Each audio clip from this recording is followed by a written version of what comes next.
এসেছি। আমাদের এই মিছিল নিকট অতীত থেকে অনন্তকালের দিকে। আমরা বদর থেকে উহুদ হয়ে এখানে এই শিবিরে এসে দাঁড়িয়েছি। আমাদের এই মিছিল নিকট অতীত থেকে অনন্তকালের দিকে।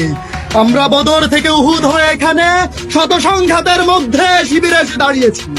কে প্রশ্ন করে আমরা কোথায় যাব? আমরা তো বলেছি আমাদের এই যাত্রা অনন্তকালের। উদয় অস্তের ক্লান্তি আমাদের কোনোদিন বিহদ্দল করতে পারেনি। আমাদের দেহ ক্ষত বিক্ষত, আমাদের রক্তে সবুজ হয়ে উঠেছিল মুতার প্রান্তর। এই পৃথিবীতে যত গোলাপ ফুল ফোটে তার লাল বর্ণ আমাদের রক্ত, তার সুগন্ধ আমাদের নিঃশ্বাস বায়ু। আমাদের হাতে একটি মাত্র গ্রন্থ আল কোরআন। এই পবিত্র গ্রন্থ কোনদিন কোন অবস্থায় কোন তাওহীদবাদীকে থামতে দেয়নি। আমরা কি করে থামি? আমাদের গন্তব্য তো এক সোনার তরুণের দিকে, যাই ভূপৃষ্ঠে নেই।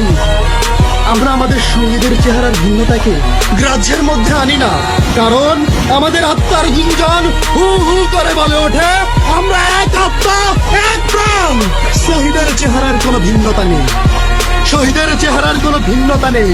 শহীদ আব্দুল মালেক, শহীদ মীর কাসেম আলী, শহীদ আবু সায়েদ, তারা সবাই এক। শহীদের চেহারার কোনো ভিন্নতা নেই। আমরা তো মায়ের উদর থেকে পৃথিবীতে পা রেখেছি শহীদ হওয়ার জন্য। আমরা আজন্ম এই মিছিলেই আছি, এর আদি বা অন্ত নেই। 1500 বছর ধরে সভ্যতাগুলোর উত্থান পতনে আমাদের পদশব্দ একটু থামেনি। আমাদের কত সাথীকে আমরা এই পৃথিবীর কোন্দরে কোন্দরে রেখে এসেছি। তাদের কবরে ভবিষ্যতের গুঞ্জন একদিন মধুমাক্ষিকার মতো গুঞ্জন তুলবে। আমরা জানি আমাদের ভয় দেখিয়ে শয়তান নিজেই অন্ধকারে পালিয়ে যায়। আমরা জানি আমাদের ভয় দেখিয়ে স্বৈরাচার নিজেই দিল্লি পালিয়ে যায়। আমাদের মিছিল ভয় ও ধ্বংসের মধ্যে বিশ্রাম নেয়নি, নেবে না। আমাদের পতাকায় কালেমা তাইয়্যিবা, আমাদের পতাকায় কালেমা তাইয়্যিবা।